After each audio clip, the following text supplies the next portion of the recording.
Hallelujah, praise the Lord. परमेश्वर का धन्यवाद देते हैं आज के सुंदर सुनहरी समय के लिए।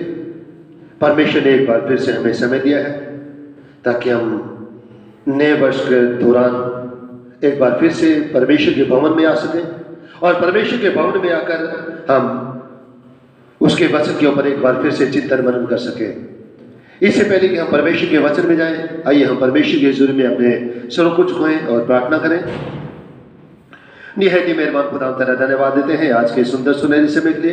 तूने समय दिया ताकि हम तेरे कदमों में अपने स्वरों को झुकाकर तुझसे प्रार्थना कर सकें, तेरा नाम ले सकें, तेरे नाम को धन्यवाद भरा कह सकें। आज के तेरे सुंदर सुनहरे समय के लिए तेरा बहुत बहुत धन्यवाद देते हैं। तेरा धन्यवाद देते हैं पिता परमेश्वर, तो पिछले वर्ष से निकाल कर हमें इस नए वर्ष में लेकर आया, इसलिए तेरा बहुत बहुत धन्यवाद देते हैं। उन्हें जो खुदा ने ये नया वर्ष हम सभी के जीवन में बहुत ऐसे आशीष और भक्ति लेकर आने वाला उसके, और जो भी यहाँ पर तेरे पवित्र वचन में से बताया जाए, समझाया जाए, सिखाया जाए, मैं नहीं बल्कि तेरा पवित्र आत्मा मुझ में होकर बातचीत कर सके। मांग लेते प्रार्थना तेरे बेटे हमारे खुदा यीशु मसीह के मधुर और मीठे नाम से सुनो ग्रहण कर, आमीन। समय होगा हम परमेश्वर के पवित्र वचन में जाएंगे, परमेश्वर के पवित्र वचन में से पढ़ेंगे यूहन्ना रचित सुसमाचार इसका 3रा अध्याय। यूहन्ना रचित सुसमाचार 3रा अध्याय इसकी 1 आयत से लेकर 6 आयत तक मैं आप लोगों के सामने पढ़ूंगा। यूहन्ना की इंजील 3रा अध्याय इसकी 1 आयत से लेकर 6 आयत तक। यहाँ पर लिखा है, फरीसियों में निकोदेमुस नाम एक मनुष्य था जो यहूदियों का सरदार था। उसने रात को यीशु के पास आकर उससे कहा, हे रब्बी, हम जानते हैं कि तो परमेश्वर की ओर से गुरु होकर आया है, क्योंकि कोई इन जिनों को जो तू दिखाता है यदि परमेश्वर उसके साथ ना हो नहीं दिखा सकता। यीशु ने उसको उत्तर दिया, मैं तुझसे सच सच कहता हूँ, यदि कोई नए सिरे से न जन्मे तो परमेश्वर का राज्य देख नहीं सकता। निकोदेमुस ने उससे कहा, मनुष्य जब बूढ़ा हो गया तो कैसे जन्म ले सकता है? क्या वह अपनी माँ के गर्भ में दूसरी बार प्रवेश करके जन्म ले सकता है? यीशु ने उत्तर दिया, मैं तुझसे सच सच कहता हूँ, जब तक कोई मनुष्य जल और आत्मा से न जन्मे तो वह परमेश्वर के राज्य में प्रवेश नहीं कर सकता। क्योंकि जो शरीर से जन्मा है वह शरीर है, और जो आत्मा से जन्मा है वह आत्मा है। प्यारे जीजू, जिस समय प्रभु यीशु मसीह इस संसार में थे और वो अपनी खिदमत में लौलीन थे, उस काम में लगे हुए थे, उस सेवा में लगे हुए थे जिस सेवा के लिए, जिस काम के लिए परमेश्वर ने प्रभु यीशु मसीह को इस संसार में भेजा था। और उस दौरान बहुत सारे लोग प्रभु यीशु मसीह के पास आते थे। बहुत सारे लोग चंगाई पाना चाहते थे, शिफा तंदुरुस्ती पाना चाहते थे। बहुत सारे लोग प्रभु यीशु मसीह के उपदेशों को सुनना चाहते थे। बहुत सारे लोग प्रभु यीशु मसीह को देखना चाहते थे कि वह ऐसा कौन सा शख्स है जिसके द्वारा बहुत सारे चिन्ह और चमत्कार होते हैं। और कुछ एक लोग ऐसे भी थे जो अपने सवाल लेकर प्रभु यीशु मसीह के पास आते थे, और उन्हीं लोगों में से एक निकोदेमुस भी है जो रात को प्रभु यीशु मसीह के पास आया और यीशु मसीह के पास आकर कहता है, हे रब्बी, हम जानते हैं कि तू परमेश्वर की ओर से गुरु होकर आया है, क्योंकि इन चिन्हों को जो तू दिखाता है कोई नहीं दिखा सकता जब तक कि परमेश्वर उसके साथ ना हो। यीशु ने उसको उत्तर दिया, मैं तुझसे सच सच कहता हूँ, यदि कोई नए सिरे से न जन्मे तो परमेश्वर का राज्य देख नहीं सकता। प्यारे जीजो, हम परमेश्वर के वचन में निकोदेमुस के बारे में देखते हैं। निकोदेमुस कौन था? निकोदेमुस एक धनी मनुष्य था। निकोदेमुस वो था जो प्रभु यीशु मसीह के मृत्यु के समय 50 सेर के लगभग गंधरस और एल्वा लेकर आया, जिसका जिक्र हम यूहन्ना के इंजील इसके 19वें अध्याय की 39 आयत में देखते हैं। और प्यारे जीजो, एक धनवान मनुष्य है, इतना ज्यादा गंधरस और एल्वा ला सकता है क्योंकि ये बहुत कीमती था। दूसरी बात, हम निकोदेमुस के बारे में देखते हैं कि निकोदेमुस फरीसी था।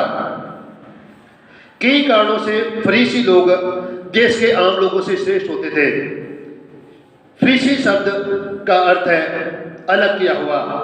और ये लोग अपने आप को समाज के आम लोगों से अलग समझते थे, क्योंकि ये लोग व्यवस्था को कट्टर रूप से मानने वाले लोग थे, व्यवस्था के ऊपर चलने वाले लोग थे। और इनका ये मानना था कि व्यवस्था परमेश्वर का पूर्ण वचन है और इसमें एक भी शब्द जोड़ना या घटाना मृत्यु दंड के योग्य पाप है। और इसलिए ये लोग सोचते थे कि भला जीवन बिताने के लिए इसमें सब कुछ पाया जाता है। निकोदेमस यहूदियों का सरदार था। सरदार के लिए ग्रीक भाषा में एक शब्द आया है आर्कोन, और आर्कोन का अर्थ है यहूदियों की धर्म महासभा का सदस्य है। यहूदियों में एक सनहेड्रिन होती थी, धर्म महासभा होती थी जिसके 70 सदस्य होते थे, और निकोदेमस उन 70 सदस्यों में से एक था। और ये यहूदियों की सर्वोच्च महासभा होती थी, और चाहे यहूदी लोग कहीं भी क्यों ना रहते हों, उन सब के ऊपर इस महासभा का पूरा अधिकार होता था। और इस महासभा का कार्य ये था कि यदि कोई भी मनुष्य शंका के घेरे में आ जाता था कि ये झूठा नबी तो नहीं है, और ये जो सदस्य थे 70 सदस्य थे, या ये जो महासभा थी उस मनुष्य की जांच पड़ताल करते थे। और ऐसी महासभा का सदस्य प्रभु यीशु मसीह के पास आता है। चौथी बात हम देखते हैं, निकोदेमस रात के समय प्रभु यीशु मसीह के पास आए। रात को प्रभु यीशु मसीह के पास आने के दो कारण हो सकते हैं। पहला कारण तो ये हो सकता है कि वो चौकसी बरतना चाह रहा हो कि कहीं ऐसा ना हो कि लोग उसे देख ले और ये ना कहने लगे कि सनहेड्रिन का सदस्य है, महासभा का सदस्य है, प्रभु यीशु मसीह के पास आया है। दूसरा इसका कारण यह भी हो सकता है कि रबी लोगों की मान्यता थी कि यदि व्यवस्था का अध्ययन करना है तो रात से अच्छा कोई भी समय नहीं है, जिसमें किसी भी तरह का कोई डिस्टर्बेंस नहीं होता, किसी भी तरह को बाधा नहीं होती, और यह समय बहुत अच्छा है। और इसीलिए निकोदेमस रात के समय प्रभु यीशु मसीह के पास उन उलझनों को लेकर आया जो उसके जीवन में थी, ताकि रात के अंधेरे में अपने जीवन में प्रकाश पा सके।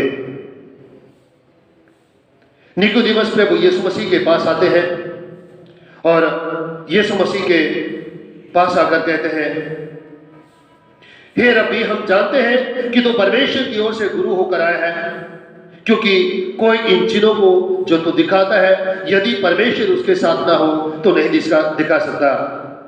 यीशु ने उसको उत्तर दिया, मैं तुझसे सच कहता हूं, यदि कोई नए सिरे से न जन्मे तो परमेश्वर के राज्य में, परमेश्वर के राज्य देख नहीं सकता। प्यारे जीजों, यहां पर प्रभु यीशु मसीह बात करते हैं, यदि कोई नए सिरे से ना जन्मे। नए सिरे से जन्मने के लिए, नए सिरे से जन्म लेने के लिए ग्रीक भाषा का एक शब्द है जिसको एनोथेस कहते हैं, एनोथेन कहते हैं, एनोथेन, ANOTHEN, एनोथेन। और एनोथेन का अर्थ है, एनोथेन के हिंदी में 3 शब्द है, 3 अर्थ है। पहला जो अर्थ है एनोथेन का वो है नए सिरे से, आरंभ से या पूरी रीति से। एनोथेन का दूसरा अर्थ है फिर से या दूसरी बार, और एनोथेन का तीसरा अर्थ है ऊपर से अर्थात परमेश्वर से। और यहां पर नए सिरे से या पुनः जन्म लेने में तीनों अर्थ आ जाते हैं। और ये नया जन्म मनुष्य की अपनी सामर्थ्य से नहीं होता है, बल्कि ये परमेश्वर का अनुग्रह और परमेश्वर की सामर्थ्य के द्वारा मनुष्य का नया जन्म होता है।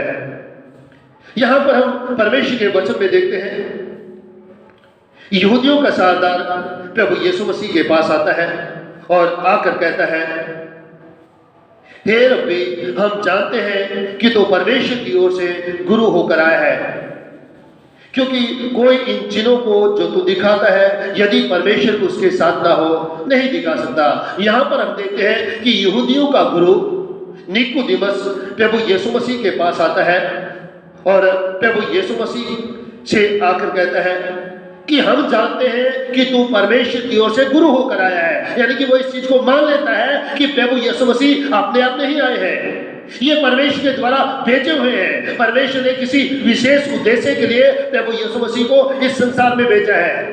वो इस बात को अच्छी तरह से जानता था और वो मान लेता है प्रभु यीशु मसीह के सामने।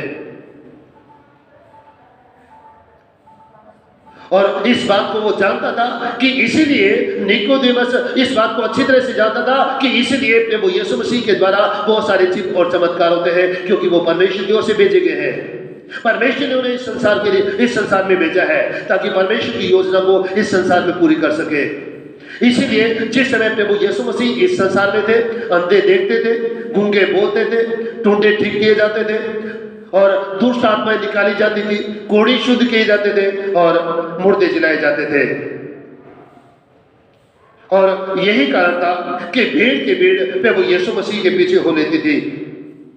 और इसी तरह से निकोदेमस भी प्रभु यीशु मसीह के पास आया ताकि अपने जीवन की उन उलझनों को लेकर, जो उसके जीवन में उलझने थी या उसके जीवन में जो भी उथल पुथल थी, उनको लेकर प्रभु यीशु मसीह के पास आए। और निकोदेमस प्रभु यीशु मसीह के पास आता है। यीशु मसीह कहते हैं, यीशु ने उसको उत्तर दिया, मैं तुझसे सच सच कहता हूं, यदि कोई नए सिरे से न जन्मे तो परमेश्वर का राज्य देख नहीं सकता। प्रभु यीशु मसीह कहते हैं, यदि कोई नए सिरे से न जन्मे। प्रभु यीशु मसीह के इस कथन को निकोदेमस नहीं समझ पाया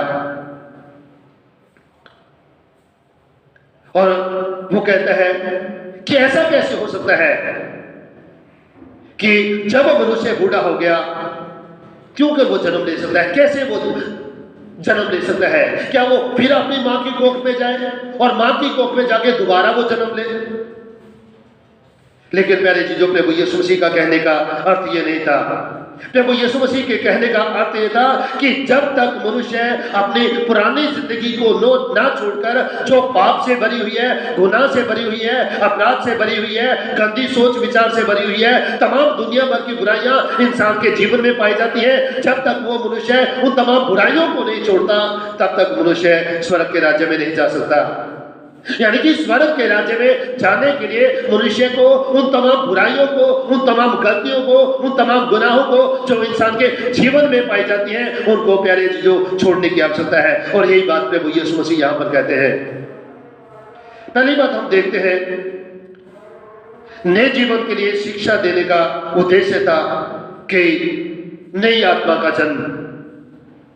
यहेजकेल की पुस्तक पढ़े, इसका 36वां अध्याय, इसकी 26 आयत में परमेश्वर का वचन कहता है, यहेजकेल 36 की 26 में परमेश्वर का वचन कहता है, मैं तुमको नया मन दूंगा और तुम्हारे भीतर नई आत्मा उत्पन्न करूंगा। परमेश्वर कहता है, मैं तुम्हें नया मन दूंगा और तुम्हारे अंदर मैं नई आत्मा उत्पन्न करूंगा और तुम्हारी देह में से पत्थर का हृदय निकालकर तुमको मांस का हृदय दूंगा। प्यारे जी, जो परमेश्वर चाहते हैं कि हमारे अंदर से जो पत्थर का हृदय है वो निकाल सके, यानी कि वो जो हृदय बुराइयों से भरा हुआ है, नफरत से भरा हुआ है, शैतानी बातों से भरा हुआ है, परमेश्वर चाहता है कि हमारे जीवन में से वो पत्थर का हृदय निकले और हमारे अंदर परमेश्वर वो हृदय भरना चाहता है जो हृदय प्यार से भरा हुआ है। वो हृदय भरना चाहता है जो पत्थर की तरह कठोर नहीं है, जो अच्छा सोचता है, जो धड़कता है और जिसमें प्रेम पाया जाता है। ऐसा हृदय परमेश्वर हमारे अंदर भरना चाहता है।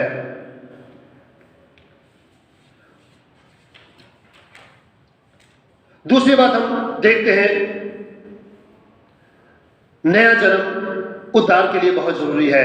यदि हम उद्धार पाना चाहते हैं, अनंत जीवन के अधिकारी होना चाहते हैं, स्वर्ग के राज्य के अधिकारी होना चाहते हैं, तो प्यारे जीजो, हमारे लिए नया जन्म लेना बहुत जरूरी है। यदि हम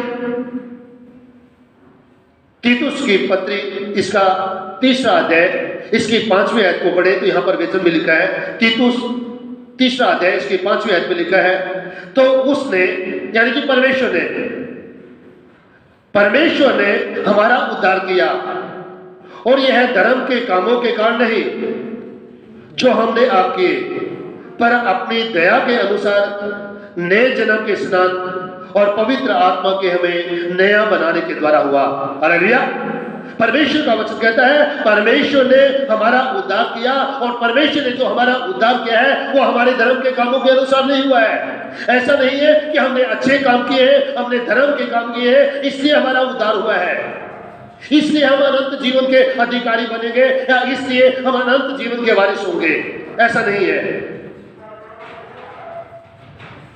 पर अपनी दया के अनुसार, परमेश्वर के अनुग्रह के अनुसार, परमेश्वर की दया के अनुसार नए जन्म के स्नान और पवित्र आत्मा के हमें नया बनाने के द्वारा हमारा नया जन्म होता है। पहला पत्रस इसका 1 अध्याय इसकी 23 आयत में परमेश्वर का वचन कहता है, पहला पत्रस 1 की 23 में लिखा है, क्योंकि तुमने नाशवान नहीं पर अविनाशी बीज से परमेश्वर के जीवते और सदा ठहरने वाले वचन के द्वारा नया जन्म पाया है। परमेश्वर का वचन कहता है कि तुमने जो नया जन्म पाया है, तुम जो अनंत जीवन के अधिकारी हुए हो, वो परमेश्वर के वचन के द्वारा हुए हो।